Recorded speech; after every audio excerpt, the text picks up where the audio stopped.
Dudes Who Bet Sports.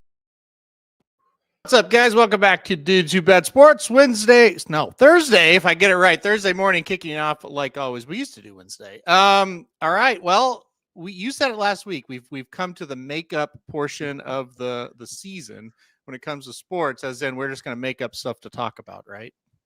Well, there's not a whole lot to No. talk about, really. No. I mean, I guess NHL, NBA, yeah, we can. I mean, that's winding down.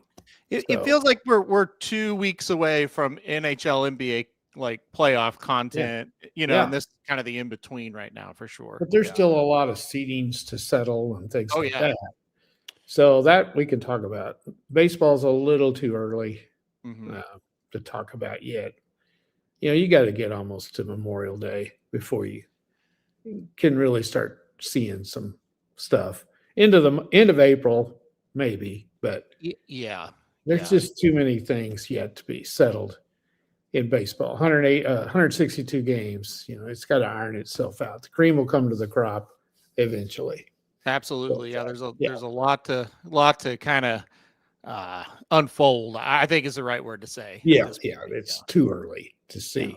You're seeing some trends already, but it doesn't take much to snap out of it at this point and get yourself right back in the hunt. So get off to a good start, that's for sure. Well, like it's some of the teams, like the Red Sox, stick out in my mind. They're not playing very well to start the season, but they're just like you said, one nice series away from their 500, and it's like everything's fine. You go somewhere and you win 3 in a row, and you're right back.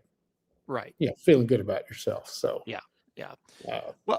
Well, we will talk about the Kentucky Derby because that is going to be what dominates this website for the next 3.5 weeks. Right. And we are in that area of kind of wait and see and a little bit of like, well, let's just kind of make up some storylines as we go, basically, because they're really, we're just waiting to kind of hear, how they doing, how they working out, are they injured, that kind of thing, who's not going to run. But the big news, and I think the big news we got to lead with, and it'll probably be led with every show we do. So Irad Ortiz rode for Further Ado last week in the Bluegrass. He rode Renegade 2 weeks ago in the Arkansas Derby. He also rode Commandment a little over a month ago. He ditched him a long time ago to win the Fountain of Youth. He's officially going to be on Renegade. So Irad Ortiz will ride Renegade in the Kentucky Derby. That is official. Johnny Velasquez, luckiest man in the world, maybe, he picks up the mount on Further Ado. Just initial thoughts. Was this, hey, I think Renegade's better, or hey, I want to ride for Todd Pletcher? What do you think? Yeah, well, that's what you got to decide. Yeah. Does it really mean that Renegade's better, or does he have a better relationship with Pletcher? Yeah. I want to tend to think that maybe. Yeah. Don't you? You know a lot more than I do. I do think Renegade's better, but yeah. I think it made, okay, here's what I would say. I think it made it a little more complicated because if he would have chosen Further Ado, I definitely would sit here and go, this is he thinks he's better. Horse. Yeah. Because he doesn't ride for Cox that much. Well, he does, but not as much as Pletcher and Rapoli. Yeah. So that's, if he would have went to Further Ado, it's like, I think you definitely have to play him. Going to Renegade is kind of like, if I had to guess, I thought that's where he would go, but I wasn't 100% sure. I did not think it was a slam dunk. So I still think it means something. I don't think it's a huge negative on Further Ado. I do think it's a somewhat of a positive on Renegade. That's how I would say it. It's the connections too. He's familiar with them. Mm-hmm. I wouldn't read too much into it. Renegade's my pick at this time. Yeah. Again, we have to see what the post is going to be and all that kind of stuff before we can really cement it. But Further Ado, what exactly did he beat? That's that's going to be the debate and the knock and all that on him. Yeah. Sure. Yeah, he didn't. Yeah, he was impressive for sure. Mm-hmm. But did he have any competition?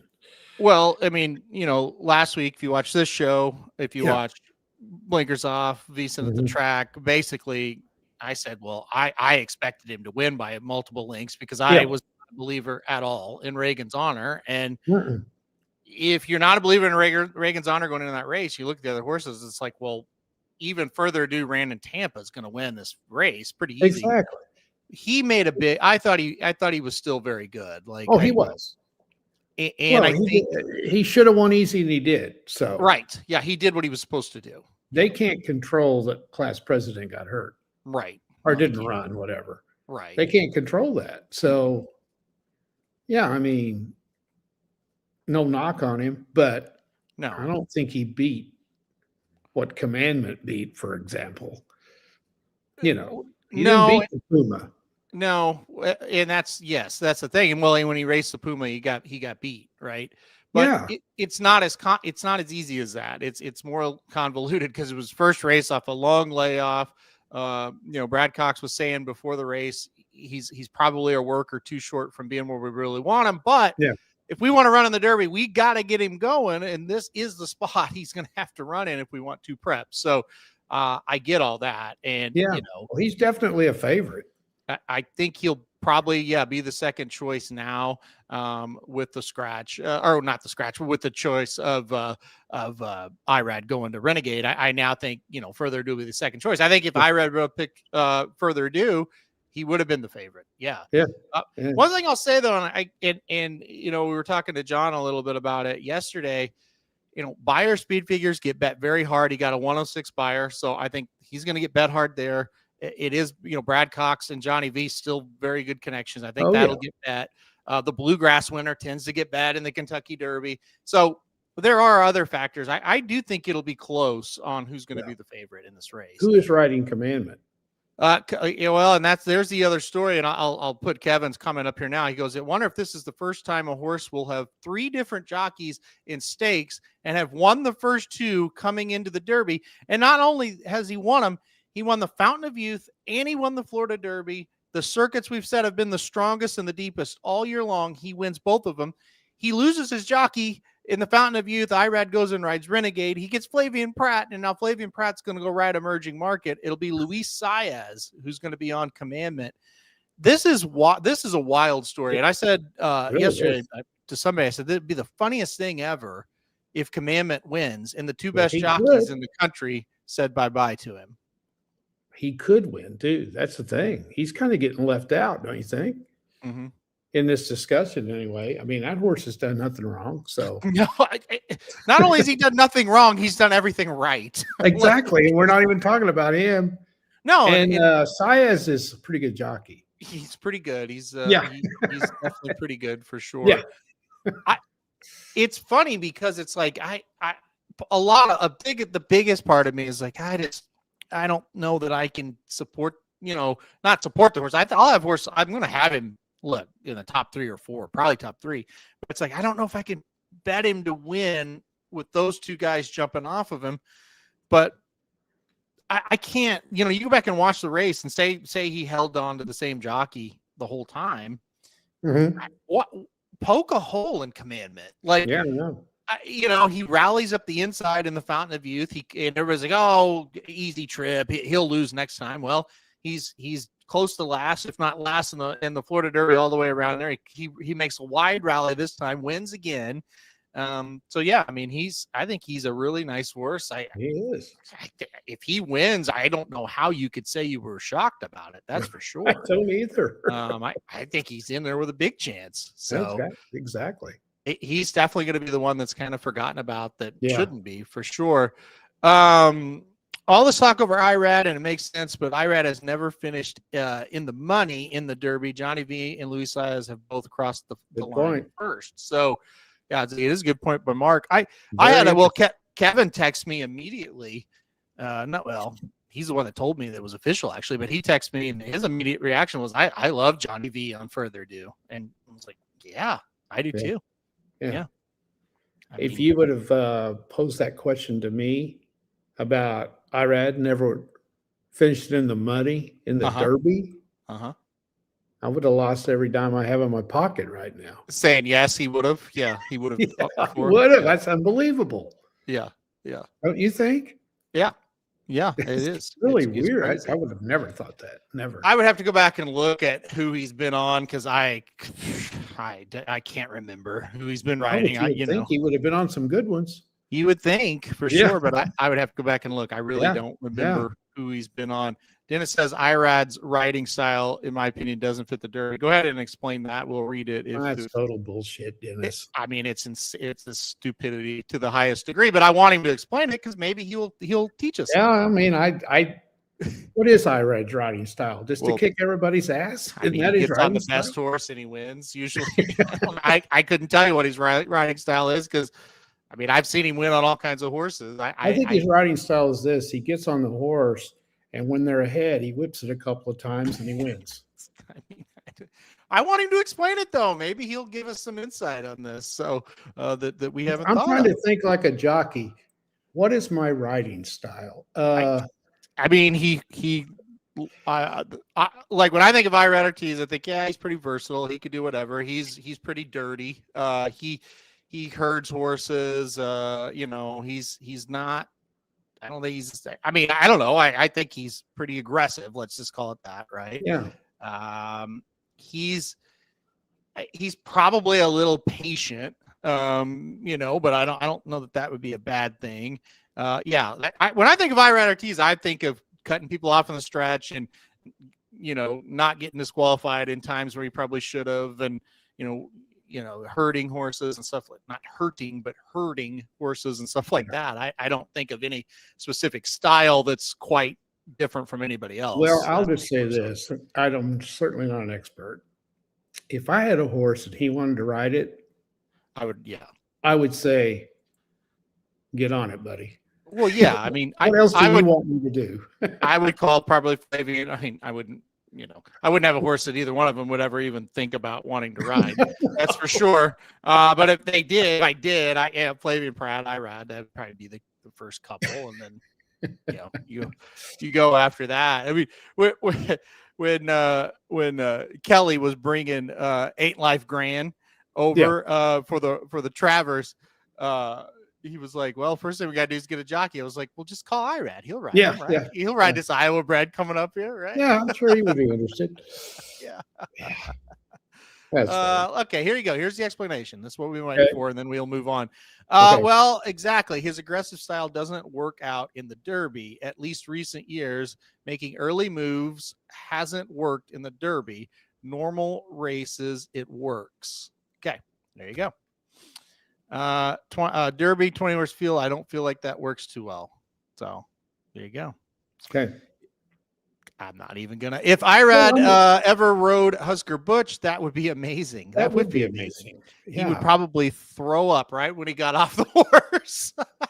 I would say Irad doesn't run in a lot of 11,000 purse horses, right? Or races. No, I would say 7.5 claimers at Prairie Meadows is not on the list for Irad. I remember once, and this is we're just free balling and we don't have anything to talk about. I remember once, Mike Smith and Kelly, and the Von Hemels in general they're very friendly towards each other, right? So I remember there was an Iowa bred. It was running on like Arkansas Derby Day, and it was a nice horse, and I cannot remember that horse's name for the life of me. It was a nice Iowa bred.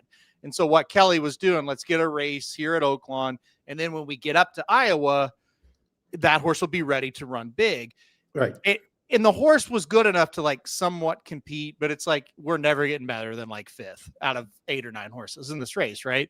But he gets Mike Smith to ride. And it was basically man, my owners are going to love this. Mike Smith doesn't have a mount here. He's in for the Derby. Yeah. He said he would ride. And it was so funny. Mike Smith, and again, I cannot remember the horse's name. The horse ran 4th in this allowance. Mm-hmm. And we were all like, man, that horse ran really well. And Mike gets off the horse. She goes, she tried really hard, but she's just not very good. we were down there like where we could within earshot of it. And we heard him say that. And man, we were just dying laughing. Cause it's like, at the time, Mike Smith was like, he was on like, Yeah. all the good horses. He was the man. And he was like, I was really impressed, man. She was really trying, but she's just not very good. Kelly was like, I know. Yeah. Thanks for riding, Mike. Yeah. Thank Thanks you. for writing. You did me a By the solid. way, It was really, really cool though, because the owners got a real thrill out of it. And we got to talk about Mike Smith yeah, winning Santa Anita Derby. That was so cool. that was so cool. That was the next thing I was going to talk about. So we Yeah. had further ado talk. Mike Smith wins from Mark Glatt. Mark Glatt, one of the best human beings there is. And his wife had passed away not that long ago. So emotional there. 2 months ago. Yes. And then Mike Smith wins. Happy. I was watching that, and I'm so glad I was, because I love Mike Smith. And I think he's a genuinely good guy. I don't know him from Adam, but he's the same to me. Seems to me every time I ever see him. And that was so cool. You knew he's 60 years old and going to the Kentucky Derby again. Yeah. Wow. A lot of people have written him off and all that stuff. And that was just a great win. And that horse ran great. It was a great feel-good story. It was. And, that was a horse. And I out of all the Derby preps this year, that's the one I'm really kicking myself on, because Mark Glatt is a tremendous trainer, and he ran that horse in the San Felipe, and the horse he just wasn't good. And I, like many people, thought, well, that horse is just a sprinter and he'll cut him back and it'll be fine, but you had to try it. And he threw that horse in the 1 1/8 Santa Anita Derby. And I'm like, well, he doesn't have a shot. He couldn't get a 1 16th. How's he going to 1 1/8? I thought to myself last week, I was like, man, Mark Glatt wouldn't just throw that horse in there for no reason. But I convinced myself, well, he's just going to give it a try, and I'm not too worried about him. And lo and behold, he ran like I thought he would in the San Felipe. He ran in the Santa Anita Derby. He was really good. He's a really nice horse. I still don't love him for the Kentucky Derby, but he is a nice horse. Right. Yeah, it was really cool to see that because of the trainer and the jockey combination. The trainer loses. I did not know he had lost his wife till I saw the interview. After the win. Yeah. And it was really, really good. And you could tell the people at Santa Anita love him. Yeah, I haven't met anybody that doesn't really like Mark Glatt. I know he's one of Magic's favorite trainers as far as just being a nice guy. And he's very good. He's successful as well. Yeah.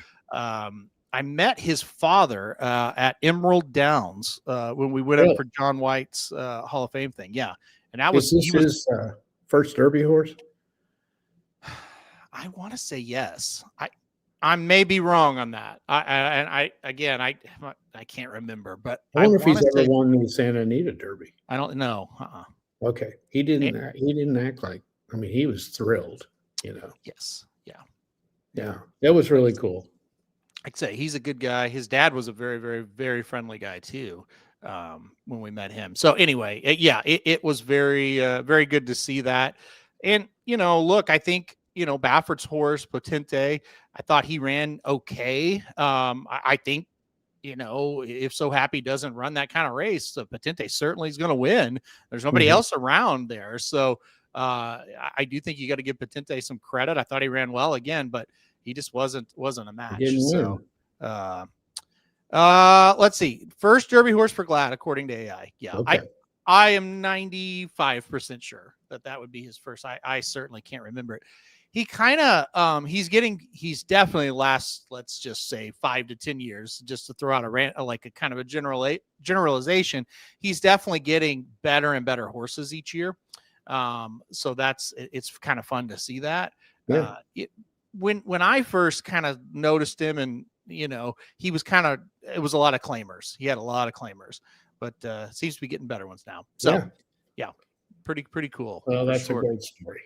Yeah. And let's see. Yeah. I mean, on the same vein of, talking about Irad, and Mark was talking about Irad and talking about Irad and then talking about Saez and Velasquez.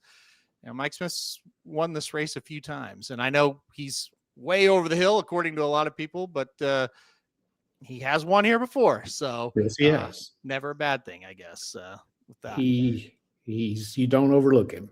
Should we ask Dennis though? Does Mike's riding style fit the Kentucky Derby? I would say it does. Okay. Well, you may want to weigh in on it. All right.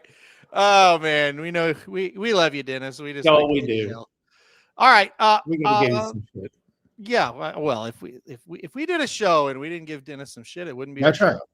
All right. Here's the leaderboard right now. Commandment, Further Ado, Renegade, So Happy, Full Effort, The Puma, Silent Tactic, Emerging Market, Albus. We didn't even talk about the Wood. I don't think we need to. It was pretty bad. Potente, Pavlovian, Right to Party, Incredible, Golden Tempo, Ottenho, Class President. You could probably put a scratch through his name. Stark Contrast, you can probably put a scratch through his name. Now, the top 17 are going to get in because we have Japanese qualifiers and the European qualifiers. So it's actually for American horses, the top 17. Let's say we draw a line through Class President and Stark Contrast. I think we can draw a line through Iron Honor because I don't think that Chad Brown's going to run him. Even if he qualifies. That's 3 spots open. I would imagine those spots for now will go to Chief Wallaby, Chip Honcho, and Intrepido. I would think. Yes, I think those will be your 3. Okay, if there's any other defections, we've kind of heard Universe isn't going to run. That's where Grittiness could come in, Talkin could come in, horses like that. So that's what's to keep. That's what you need to keep an eye on there. But yeah, I would be beyond shocked if Class President runs. I'd be fairly shocked if Stark Contrast runs. So that's kind of where we're at. I will be very shocked if Chip Honcho's not in the field. Well, as long as Chip Honcho can qualify, he will be. Yeah. Yes, there's no question about that. Yeah, unless he, honestly, unless he thinks he's, or he's just not capable. I mean, yeah. Right. He doesn't think he can win. Has no chance. That's what I'm trying to say. Yeah. Even if he doesn't, he'll be in, I think. Probably right. The way I look at it, and I don't really love just throwing a horse to the wolves in a regular race. But if you qualify for the Derby, I guess you have to. I do think you have to because you've sat there and watched weird horses win that thing in the past. That's right. So yeah. That's right. Yeah. Yeah. David Grinnan said Class President is closer to 0% chance than 1 on a show to run. Yeah. When we heard, that's a good quote. I didn't see that. That's good. Well, first of all, David Grinnig, he would know probably better than almost anybody because he does report on the NIRA circuit. He does a very good job there for DRF. So he would know, number 1. And number 2, I think when we all read that, we were like, yeah, he's not going to run. He will be there because, that's just, it's hard to miss that last race. And then it's like right after the news comes out, it's like, well, we're going to sit him for tests. And it's like, yeah, well, you're not running in the Kentucky Derby. So yeah, there's that. Yeah. Intrepid would be freshened at the farm. Okay. Well, he will be that'll open up another spot then. I hadn't heard that one yet. So yeah. Universe to the farm as well. There you go. So okay, let's go back to this. So that's news that I have not heard. So if Intrepido's out and Universe is out, we're thinking Chief Wallaby, Chip Honcho, and then it falls to Grittiness would be the one. Right. Okay. I do think he'll run Mike Rapoli. I think he'll run him. Oh yeah, he'll get in there for sure. Yeah. All right. Well, it's going to be fascinating to see how this thing shakes out. I've been saying there's not a lot of pace in the Derby this year, and people have kind of been losing their minds saying there's always pace. I'm not saying it's going to be slow. I'm saying it's going to be slower compared to the norm this year. I just don't see a lot. Again, 20 horses, they'll get fired up. A couple of them will go out there. You never know what international horses are going to do, but I don't see a ton of pace in this year's race. So that'll be a story that'll be developing throughout the year, or throughout the week, I should say, 2 weeks. And then, the workouts. Every horse is going to look great in the morning. We know that. Oh, so, yeah. I wonder who the wise guy horse will be. I don't know. Yeah. You talking about the come out of nowhere? Well, just the horse that everybody is going to jump on that'll run 12th. I think, who will that be? I think Full Effort will be a Wise Guy horse. Yeah. Let's go. What about does Emerging Market qualify as one? I don't think he's a Wise Guy horse. Yeah, I think he's too much of a just too much of a he's got enough of a chance. I don't think you call him a Wise Guy. I think Incredible is a Wise Guy horse. Yeah. Grinning said Pletcher will run nearly. Really? If he trains well. So Aaron, you got a shot, but pointing to the Pat Day for now. That is interesting. Well, I think look. Okay, so we're saying it's already down to grittiness. That means when we're theoretically talking here, Nearly would need two defections because Talkin would be next, and then Nearly would be next. So, okay, okay, yeah. And we're talking about Kevin said Incredible. It's going to be over bet, and Jeff said agreed. The one-turn race at Colonial makes him look better than he is. Yeah, no. Talkin is Preakness. Grinnig said. He asked Gargan. We'll see. It's easy to say, yeah, we're training for the Preakness when you're ranked 24th. When you get into that Derby spot and they say, hey, you can run in the Derby. You may be a Derby horse at that point. We'll see. I believe he would put him in there, don't you? I think so. Yeah. Has he ever had a Derby horse? I don't. How could you turn that down? I don't know if he's ever had. I would say no. No, I think he has. Now that I think about it. Okay. Yeah. So we'll see what happens. But who knows? Nearly may get in there. Boy, if Nearly goes to the Pat Day Mile, that's another really good horse in that race. And so, man, that'd be good. Okay, we got any Incredible, the Wise Guy horse here. We'll get to a couple more of these comments. Pavlovian is still a little interesting to me. He's interesting to John White as well. I want to mention him. He's really training well. And it's just kind of a feeling of, man, there's not a lot of pace. He's been really tough on the lead the last two races. And I think John likes him. And, John kind of made a point. I don't know. It was after it was sometime after Louisiana Derby. It wasn't like an official point, but we were texting. He's like, that Pavlovian Emerging Market, they were well clear of the third place runner. So, maybe we're not giving Pavlovian enough credit. So I don't know. He's at least mildly interesting for a pace presence. That's right. Yeah. I Dornock was Gargan. Oh, okay. I blocked a Dornock out. So when he beat Mind Frame in the Belmont, I blocked a Dornock out. Okay. Anything else, or should we move on? So Pavlonian finished second? Yeah, to Emerging Market in the Louisiana Derby. Okay. Clearly, you've blocked Pavlovian out. He's not my Wise Guy choice. No, he's not mine either. But again, with pace, it would help. Yeah. Okay. So Chip Honcho, we'll keep talking if the comments keep coming, and then we'll move on. Chip Honcho. I definitely think he helps a pace for sure. Yeah. I'm not saying he doesn't. The one thing I'll say, I don't think he's like crazy fast, but I do think he'll be up there. So yeah, I think that'd be. And look, if Nearly gets in, that certainly would help it as well. So Chip Honcho, Nearly, then you have Pavlovian. Patente probably will go out there. All of a sudden, it would kind of materialize. I think Nearly more than Chip Honcho. Yeah. Would help a lot. So Nearly kind of the horse I'm looking at right now. That could change the race for sure from a pace standpoint. Chip Honcho is terrible. He's not great. He's not great. Okay. He's what you would call shitty fast. Which means he's fast for about half the race. Well, he kind of runs the same speed all the way around. And a little too slow.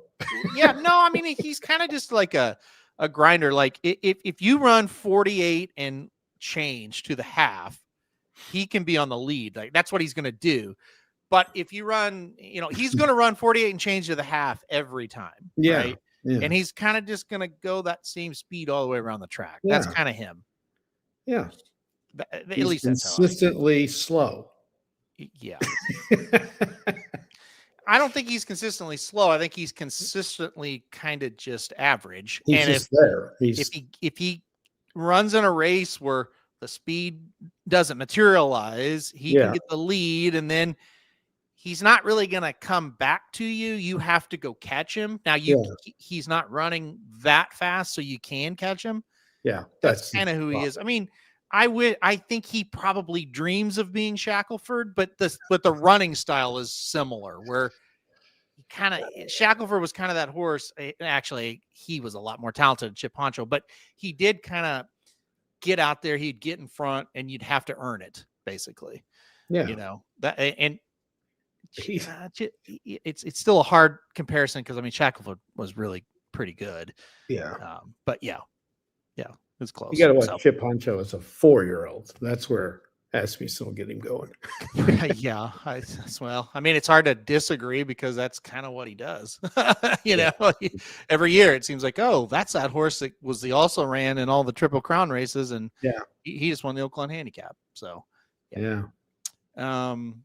Okay. Anything else before we move on? No, because I don't think we could talk about Oakland changing their times, but I don't know if that's interesting to most people in the chat that you're familiar with Oakland. There's the comparison. I think he is a lot like Track Phantom. They're kind of similar. Yeah. Cheap, slow. Oakland changing their. I do think it's relevant. I don't want to spend a ton of time on it because it's more relevant for Oakland people. Well, I've got another question. Okay, go ahead. I think I know the answer about Oakland. Okay. I was sitting down thinking, because we were talking about, I think for Oakland, it's been boring this year. Am I right? By and large, I think so. Yeah. So let's go through the list of the great trainers.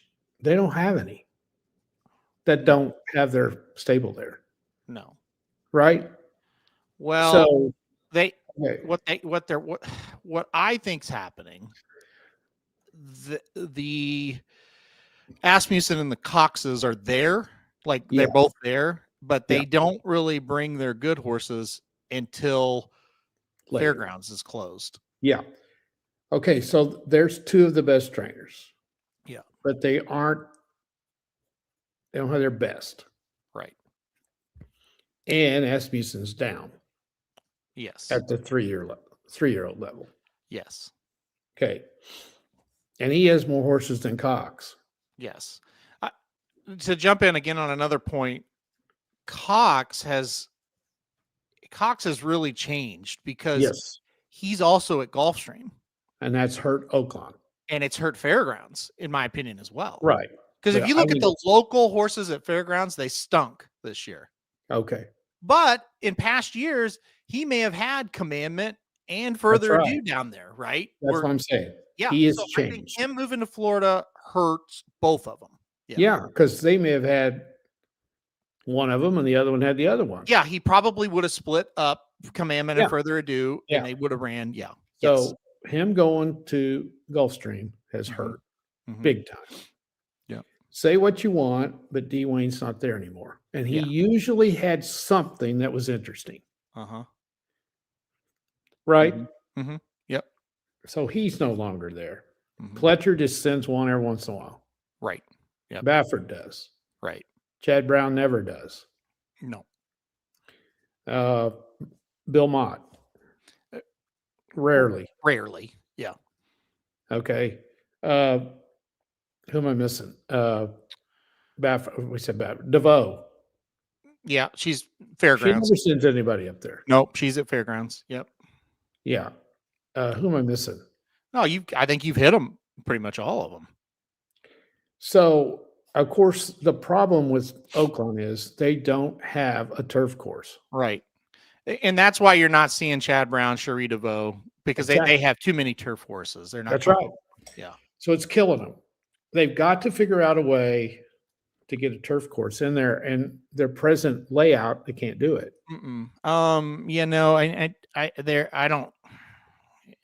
the problem is like they could do it, but you'd be running in circles, like Exactly. circles to get longer races. Right. Because the track is a mile around. There's no room. No, there's the way there's that no, track is built. If you've right. ever been there, you'd know what we're talking about. Yeah, there is no room. No. There's also something it's in a national park. Right. I don't know what that has to do with anything, but I would think if it's in a national park, they got to get permission from the government to do anything. Mm-hmm. I'm not sure of that, but I think it would be, wouldn't you? Yep. Yep. So it's killing it. And I don't know how you change that. No, I don't either. It's kind of always been that way a little bit. Yeah, they've never had the big timers. So here's what I think happened. Well, they have, but they haven't ever had them locally. That's what I mean. Yeah. So here's what I think happened. I think when we got into Oaklawn and horse racing in general, we got into a boom period because when we got into it, Santa Anita had a synthetic surface and Keeneland had a synthetic surface. Mm-hmm. And I think we got a lot of really good horses that wanted to run. They wanted to run them on the dirt at Oaklawn because the options were limited. And then Santa Anita got dirt and Baffert didn't have to send as many to Oaklawn to prep. And Keeneland got dirt. And so that gave people another option to run in that late prep, the bluegrass maybe instead of the Arkansas Derby. So I think those are a couple of things. Weather is always a huge, huge problem. Like you simply can't lose a week or two of training throughout the year with these 3-year-olds. So it's hard to be stable there. It is. And Lucas passing away is one thing. They did get Mark Cassie in there, and he's kind of taken over that. He did come in. I forgot about him. Yeah. So that helps. But yeah, I mean, that's kind of the thing. And it's like you can go to Gulfstream or you could go to Fairgrounds. They have turf, and you don't. Every once in a while at Fairgrounds, the weather gets a string that's terrible, but usually you're good to run on the turf. You're not missing training days, and Oaklawn is not that way. So no, it's still really cold at Oaklawn in December and January. I don't know the answer. I don't know that moving your races around is going to be the answer. It might be. It might help. I don't know. I don't think so, though, because they moved the Arkansas Derby back 2 weeks because in their original spot, the original spot for the Arkansas Derby is this week. Like we should be leaving for the Derby right now. And and that was the last week of the season. And that was the last week of the season. Yeah. I'm not necessarily, it's hard for me because I hate their schedule now. Like I do too. Hate it with a passion. But I do understand why they moved that Arkansas Derby back, because they were getting nothing in the Arkansas Derby the last couple of years. Because these trainers don't want to run 3 weeks back from the Arkansas Derby to the Kentucky Derby. It was too close to the Kentucky Derby. Right. I think it has helped the Arkansas Derby. They moved it back 2 weeks, but it's killed everything else, in my opinion. Like the Rebel, it's not what it used to be. I don't know. Why don't they start the end of January like they used to? Well, they used to start about 18th, 19th of January, 15th, something like that. Yeah. And go till the end of May. Yeah, I don't know. Because the weather, you would have some problems. Well, what it is, I think they're very connected with Churchill Downs. Yeah. And I just don't think they're not going to run up against them. Right. All these tracks are that way. There's a schedule that has to be. Well, there's certain tracks that are grouped together. Exactly. And Oaklawn is independently owned, but they're kind of connected to Churchill Downs. They have to be. Mm-hmm. So that schedule has to be coordinated because those horses, when Churchill opens, they're going to lose some of those horses. Yeah. They're going up to Kentucky. Those trainers are. But another problem the fields would be small. Another problem with Oaklawn, and Oaklawn is a lot like Saratoga because we have tradition that actually means something at Oaklawn. It's a racing town. Yeah, and when you lose that, it kind of I'm just as guilty. I just kind of look around like, I don't know. I don't know. like this. Like, I don't know. I don't I know don't why, but I don't either. I don't like this at all because Uh, even us who weren't very like, we're ingrained in it, but not 30 years, right? no.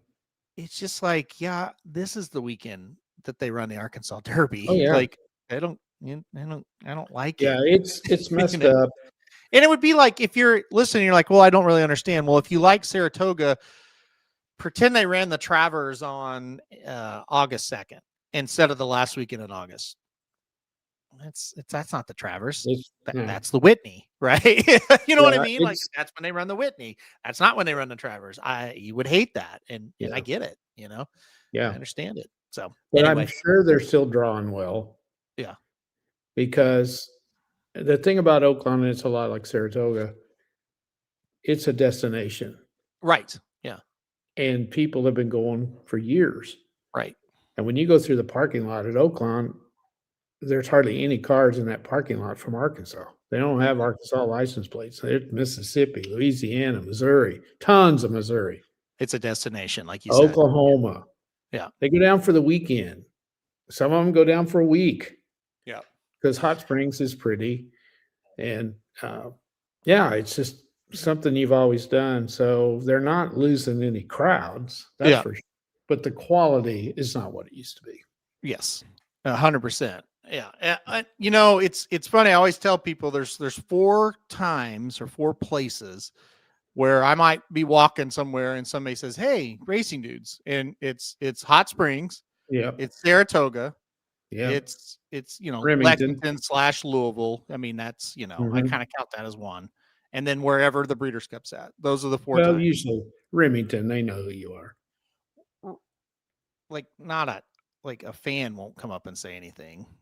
Oh, okay. I don't know that I've really had it Okay. maybe once on Oklahoma Derby Day. Yeah. Yeah. But Remington's not Well, those it's not a places. destination either. No. It's just But what the point I'm trying to make is that's where like fanatical people travel to absolutely. go. Yeah. Right. You go anywhere in Hot Springs during racing season, they're talking racing. They 100%. know what's going on. Yeah. 100%. People have a racing form in their back pocket. Right. Yep. You go into McDonald's in the morning or something, and there's 5 guys in there sitting around a table with the racing form out. It's 100%. just that way. Yep. And that's pretty cool. So anyway, everybody knows who the trainers are and all that stuff. So it may be that way other tracks. The other thing, yeah, go ahead. the other thing is when you think about it through the years, Baffert has brought big horses in there and won, and he doesn't have any. It hasn't been very good the last 2 years, and that's part of his problem. That's the other thing. Yeah, he hasn't had a lot of really like stud horses lately. No, that's Bob killing Baffert it. is going to have a stable at Oakland. I heard. Yeah, that is correct. Next year he will have a stable. Okay. At Oakland. So that will definitely help. That will help for sure. Because he will replace Dwayne. Pretty much. Yeah. Like the way he was talking, he's like, yeah, we're going to go to Oakland and then we'll go up to Churchill. And I'm sitting here going, so you're going to be the next Dwayne Lucas. You're on Dwayne's schedule. He'll probably go to Del Mar instead of Saratoga. But it sounds like to me, Baffert's going to operate that Oakland Churchill pretty heavy there. So, yeah, I think so too. Oh, that makes sense. But he'll fit in. He'll fit in great there. Oh yeah, he will. He will take Dwayne's place.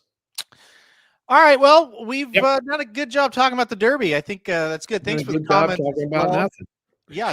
Now we've got what? We've got 15 minutes, so we have to fill with something, and we'll just try to make up something. What would you rather talk about? We could talk about hockey, basketball, or baseball, or if you have a Masters pick, you can do baseball. Is definitely out. So we're not talking baseball. No. Okay. Too early. It's early. Yep. The Masters. I have no interest in golf. No. I might tune it in because it's such a beautiful golf course, and there's something about the Masters that's different from anything else. Yeah. So I probably will watch a little bit of it. But to be honest, until I saw last night something that today's the opening day or the first round of the Masters. I didn't even know it. So I just don't follow it anymore. I used to. So I was on with Patrick last night, and that's when I realized the Masters was today. He goes, Yeah. do you want to talk before we get on the air? He's like, do you want to talk any Masters? I was like, yeah, when's it going to be? He's like, okay, that answer's no. We're not going to talk about the Masters because it's tomorrow. I was like, oh, yeah, let's not do that. Because I don't know. I've just lost interest in golf. I don't really know why. I just don't. Yeah, I used to watch it all the time. I did too. But I just don't. I can't get into it. Some people were telling me like, no, you'd love it. You need to get back into it because it's fun to bet. I was like, yeah, maybe, but no. Ooh, that'd be hard to bet that too. They were telling me there's all kinds of things you could do. It's not just bet the winner. It's all kinds of stuff. Oh, I know. Yeah. Let's just go through the NHL, who you're picking, and we'll go through the NBA because the NBA is going to be great this year. I really think so. And the NHL too, for that matter. Well, let's do this. You are the NBA person. Okay. Okay. I am the NHL person. I mean, you follow it too, but I couldn't tell you anything about the NBA. So we'll do NHL first. I'll say my piece here. The NHL. Okay. I really like the Sabres or the Canadiens to come out of the East. Okay. And the reason why I say or is even though the standings say Buffalo's ahead, Tampa still could get up there. My worry is the Sabres and the Canadiens are going to play in the first round. You think? But big game tonight. Montreal's in Tampa Bay tonight. Or Tampa Bay's at Montreal. Yes, huge game. That's a huge game. Huge game. Winner of that game is going to be tied with Buffalo, obviously. Right. I think Buffalo plays tonight, though, don't they? They played last night. I'm not sure. They played last night. Okay. Yeah, I can't remember. No, they play Columbus and Buffalo tonight. That's right. That's what I thought. Because I was looking at that game like, man, what do I do? Because Columbus really needs a win bad. Oh, bad, yeah. So I don't know, but I like, if you made me pick, I like the Canadiens. I think they're playing better than anybody else right now. Yes. And you want to go into that thing hot, and they're solid. And this is a huge game tonight. Mm-hmm. They're underdogs slightly. Mm-hmm. It's really a pick'em game. Mm-hmm. And they're at home. I think they beat Tampa tonight. I do too. I do not. I would be shocked if Tampa wins the East. I don't like that team very well. No, I don't. They haven't played too well here lately. The other game tonight, I can't figure out why Pittsburgh's underdogs in New Jersey. So this is what's interesting, and I don't. Well, they're not underdogs, but they're just slight favorites. They were. It's like, it's almost a pick 'em. Yeah. Well, 2 nights ago, the Flyers were the underdogs in New Jersey. Yeah. They were like plus 110, plus 105, and it's like, why the Flyers are, anyway. Yeah. So the Devils, the Flyers dominated them. So the Devils are out of it. Yeah. They got nothing to play for. I mean, they're not bad, obviously. No, but the Penguins have got to keep winning. Yeah. I think the Penguins are a team that they're a good story. I don't think they're going to go very far. No, I don't either. They could win the first round, though. So is it the same knock on Carolina as always?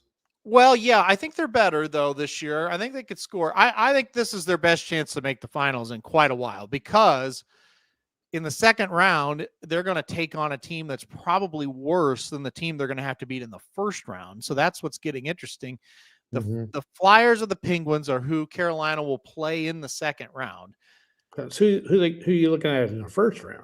Carolina's probably going to have to play the Ottawa Senators in the first round. Yeah, and they're pretty good. Yeah. That will not be easy. I think Carolina will beat them, but that could be a 6 or 7 game series right there. Yeah. Should win the second round, and then it's okay. It's a matchup between, Buffalo, Tampa, Montreal. And it, I think it's a toss up at that point. I think Carolina can make it. I think they're different from how they've been in the past this year. They could score goals this year. Well, all of those teams are good in the East. So yeah, we were talking about it last night, and I was like, I just don't bet the short prices because all 8 of the teams that are going to qualify are pretty damn good. They're all alike. I mean, Yeah. they're good. Yeah. You got the Bruins. No one's talking about them. Yeah. You know, there's Philly is red hot. Yeah. Yeah, it's really a deep division. Yeah. Whereas the West, you know, it's top heavy. Yeah, it is. But sometimes those top heavy teams don't play very well. Speaking of, you know, Colorado. Yeah, let's get to the West quickly. Brady Tkachuk will leave Ottawa by next year. That is the main kind of thought process. Is Brady Tkachuk's going to get traded in the offseason? I know a team I'd like to see him go to. I could think of one for sure. Maybe where he grew up. Yeah, that would be a nice choice. You would think we could dangle something around there to get him. Yeah. Is he a free agent? No, we'd have to trade. Oh, well, we'd have to give him everything. So I don't know what we would be willing to give up to get him, but yeah, it would be interesting. All right, Western Conference. Yeah. Here, hold on. I gotta put at least put our team on the screen. There we go. I think this is a situation where you let Colorado beat you. I would not be betting Colorado to win this conference. They're way too short of a price. If they win, you tip your hat and go, well, yeah, I get it. But they're almost even money to win the West. And I think that's insane. They're not playing that well. No, they have not played well the second half of the season. And Dallas isn't either. No. Just they're struggling. Yeah. Average. Of course, it's hard to keep that pace up because they were playing so darn good. Well, the problem is all 3 of these teams got locked into these positions. Yeah, that's right. A long time ago. And so they're kind of just playing through it. Yeah. Well, I say they're not playing very well. Colorado's 7-3 in the last 10. That's better than most, but not Dallas. Dallas is 3-5-2. Yeah. In the last 10 games. That's not the way you want to be going into the playoffs, but they could be, you know, doing some stuff, planning on the playoffs. It's possible.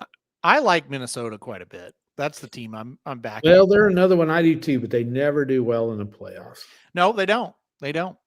I tell you, a team I think they just don't have any goaltending, but Edmonton's starting to play pretty well. Oh yeah. I think it's the same story with Edmonton this year as it has been. I don't think they're quite as good, but yeah. They get in goaltending. You know, I think the Pacific Division, as bad as it has been, and it has been painful at times. Edmonton's playing well. I think if they get good goaltending, they got a fighting chance. Yep. Then there's Vegas. They've won 4 in a row. 4 straight wins since firing the coach. Tortorella is playing the good guy role right now, which won't last, but he's playing it to a T right now. We know this team has a ton of talent. Oh, yeah. I would not want to play them. Could they, if they catch the Ducks in the first round, the Ducks are a great story. I don't think they're ready. No, they're struggling big time. They've lost 6 straight. Yeah. And that's not what you want to do down the stretch. Yes. No. So they're really struggling. I don't like the Ducks going into the playoffs. So, I mean, Vegas could clearly win that game or win that round. Oh, yeah. Then they match up against Edmonton, and that's the winner of that game the winner of that series will at least make the conference finals interesting. Yeah. So yeah, it's going to be great. Yeah. Yeah. Both.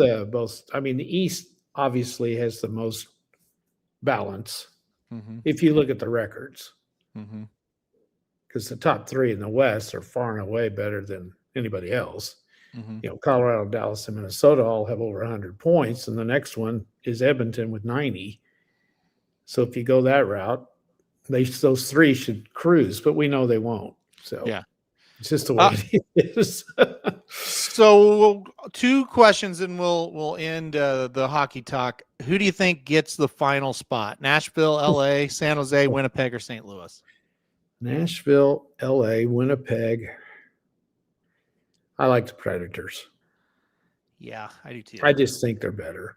I think they're playing better than anybody right now. Yeah. They got Okay. Yeah, the Kings can't score. Now they do have a game in hand, though. And they have a pretty weak schedule down the stretch. Yeah, they're dangerous. So I would go them or the Predators. Yeah. Yeah. The Blues have made a remarkable turnaround, no question, since the All-Star break. Yeah. But they have to win every game and then get help, and that's it's not going to happen. No.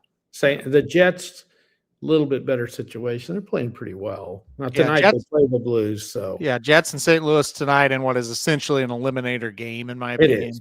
I mean, the Blues have to win. Yeah. Yeah. Well, they have to win every game.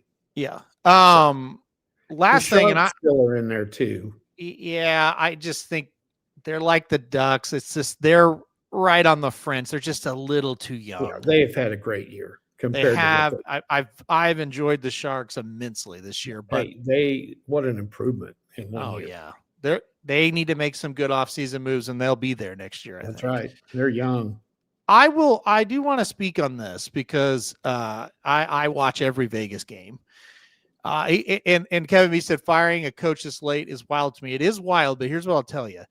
Bruce Cassidy was going to be fired at the end of the season without any question. And I can all but promise you it wasn't turning around under Cassidy. And I don't know what I think Bruce Cassidy's a great coach. If he came to coach the Blues, if we had an opening, I'd be fine with it.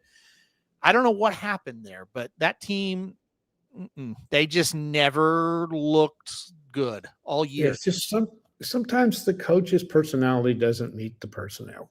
He had lost the team. They had some bad luck, but by and large, that team night in and night out, something was wrong. Right.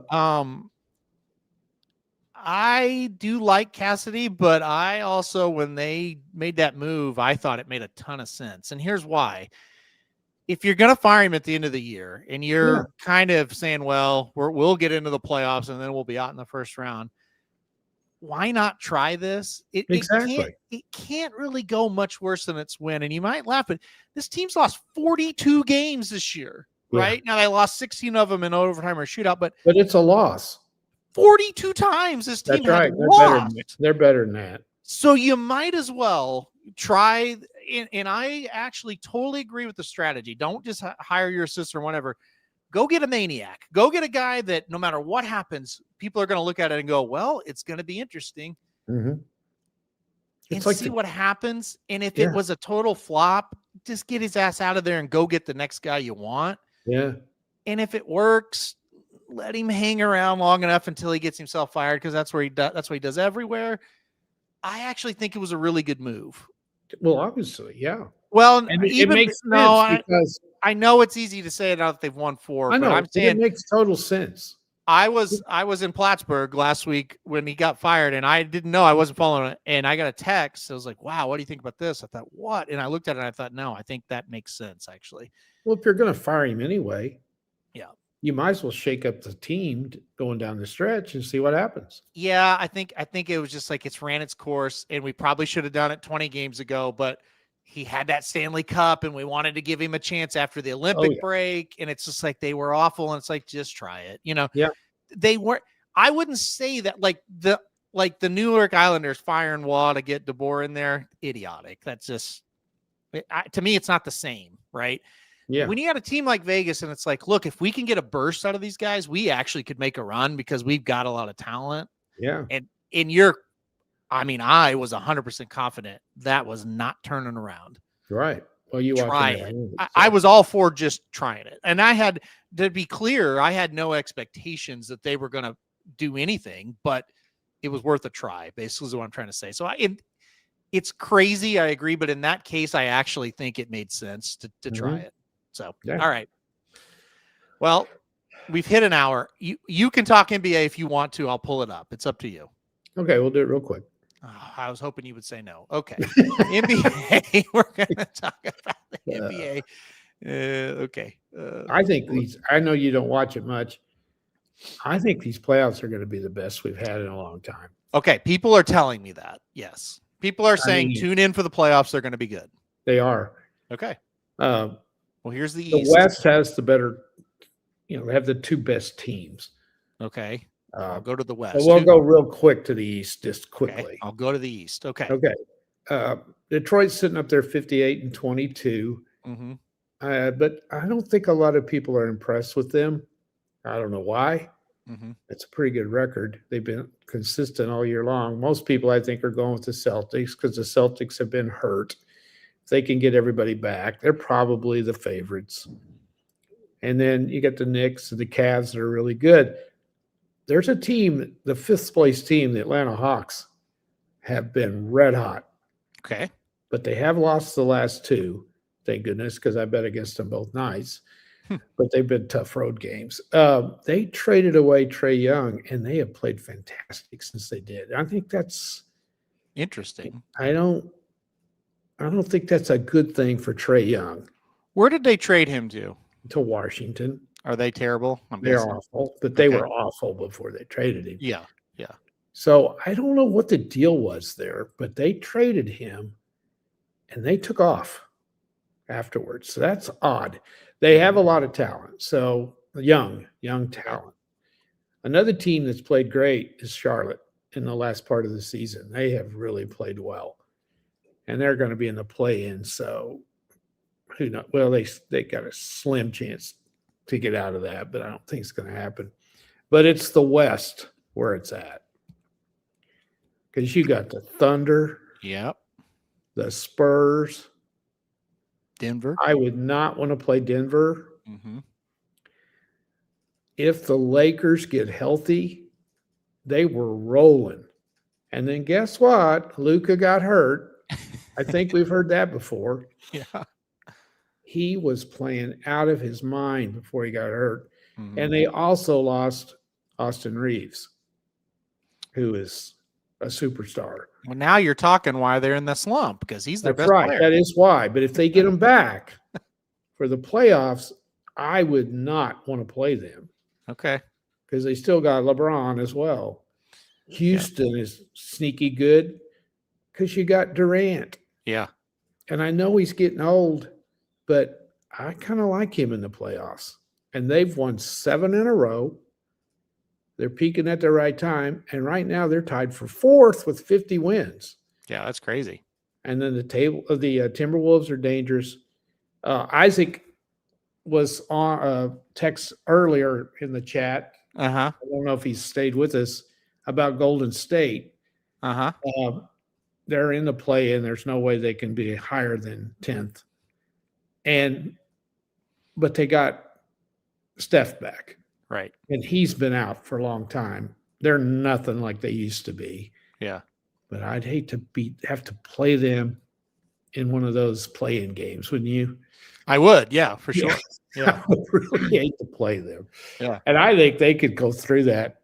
They got the Suns, the Clippers, and the Trailblazers are in the play-in round. Phoenix could still – no, they can't. So that's pretty much a cinch. Yeah. And Golden State could get hot and beat any of them. So anyway, that answers your question on that. So who are you picking? The Spurs have had the Thunder's number. Mm-hmm. But I just think the Spurs are too young. Yeah. If I'm the Thunder, though, I'm really afraid of them. And I'm afraid of the Nuggets and the Lakers. So. Well, yeah, I mean, it sounds like the Lakers would be the second round match. Well, they drilled them. But I don't think Luka played in that game. I think that was the first game he was out. Yeah. They drilled him. The Thunder are really, really good. And they've been hurt all year. And now they're as healthy as they've been. And they got the best player in the league. But like I say, if you don't watch the NBA until the playoffs come along, you got to watch Alexander. He's unbelievable. Yeah, he's definitely when I've watched a little of the Thunder, it's like, man, this guy is unbelievable. And in the clutch moments, he's unbelievable. He's Michael Jordan right now. Yeah. When I watch him, I don't watch him religiously. Like, I don't watch the whole game. Mm-hmm. I watch bits and pieces of it. And if the game's close, he's Michael Jordan. Yeah. He'll make an unbelievable shot with somebody in his lunch. Mm-hmm. I've seen him do it. Yeah.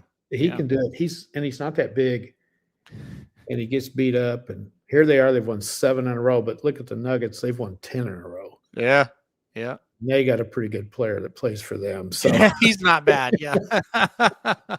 He's not bad at all. and San Antonio has won the last 2, and they've sat what's his name out. Wemby's they're kind of resting him for the playoffs because they're locked into that number 2. Yeah. They're not going to be able to catch Thunder, so they've rested him, and they're just rolling. But they're really, really good. They are. They can score. Yeah. So it's gonna be fun. I'm not an NBA guy at all. No, so. Listen to you. You're sitting there talking about it. You are too. Well, I do like to watch the Thunder.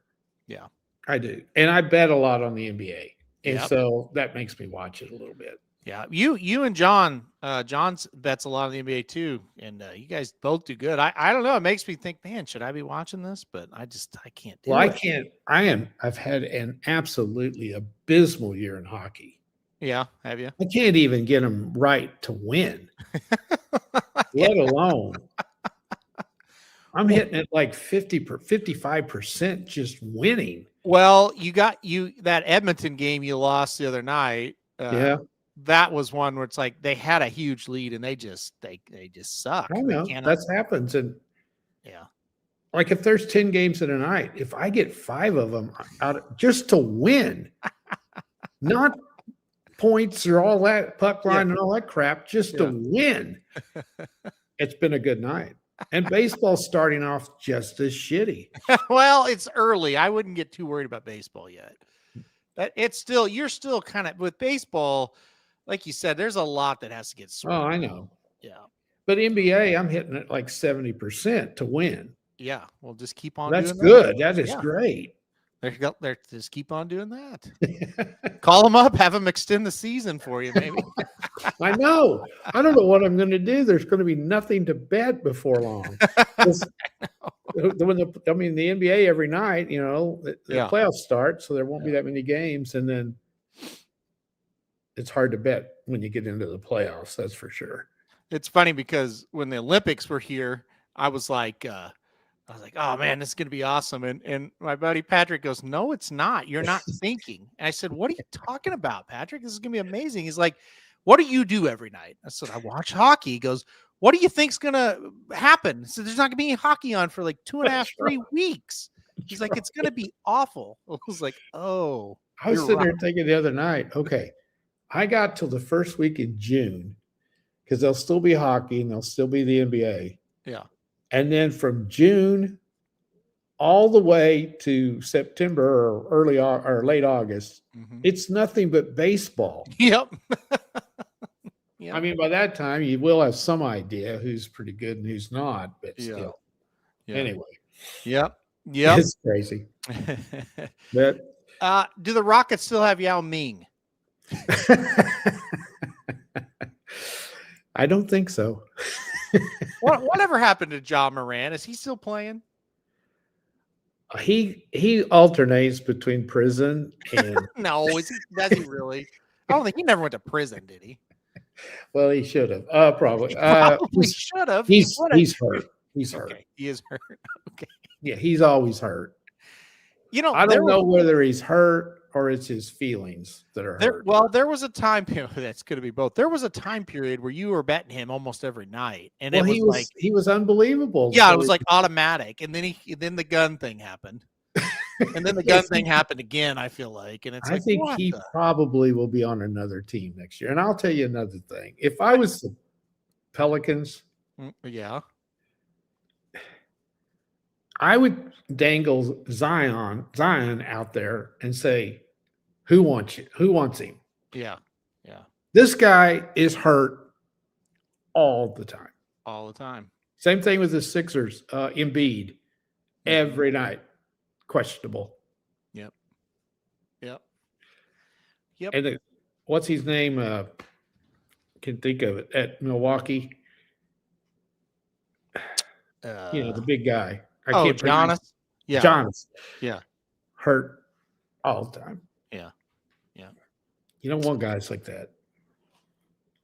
Kevin B said, I was at Murray State triple-double game for March Madness. He had Ja Morant was the most fun player I've ever seen live in college. There you go. That's been about 3 years ago before the gun thing. But he can't stop shooting them guns. About 3 years ago, though, I never heard of the guy. Well, Dennis says, I've never been more wrong about a player like Zion. The problem is he's been a flop, but it's like he can't stay healthy. Like, right. You're not wrong. I don't think you're wrong, really. And trust me, we would tell you, Dennis. You're not wrong. He just hurt all the time. All the time. It's almost like he's just, I don't know. He's not, I don't know. He's unlucky or he's not fit or something. Yeah. So, well, how about he's just stealing his money?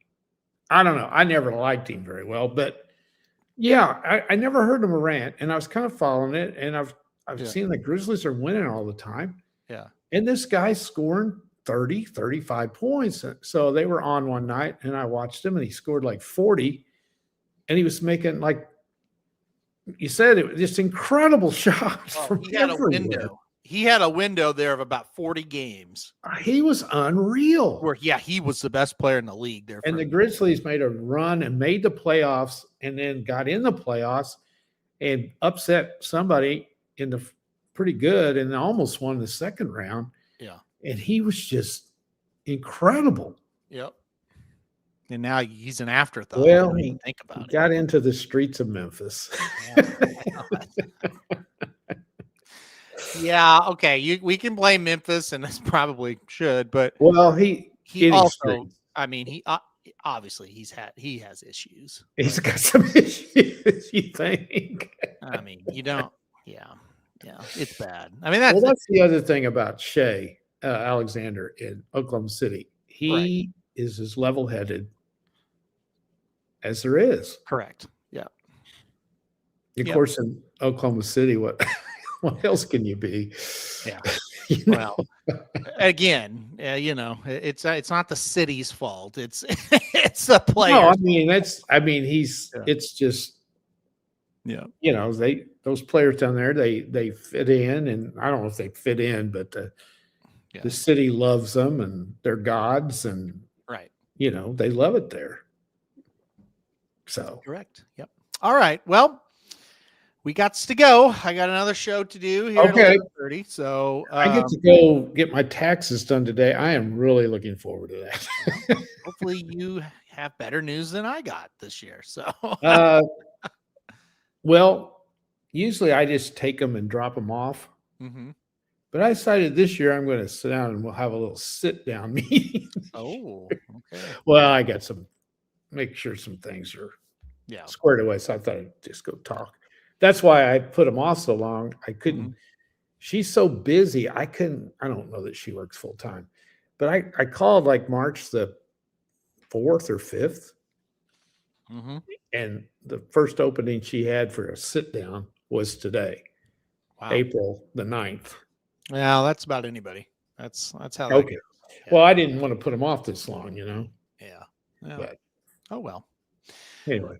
Okay. Well, we got to get out of here, guys. Okay. Thanks everybody for joining us this week. We'll be back next week talking a little bit more about everything and that's going on.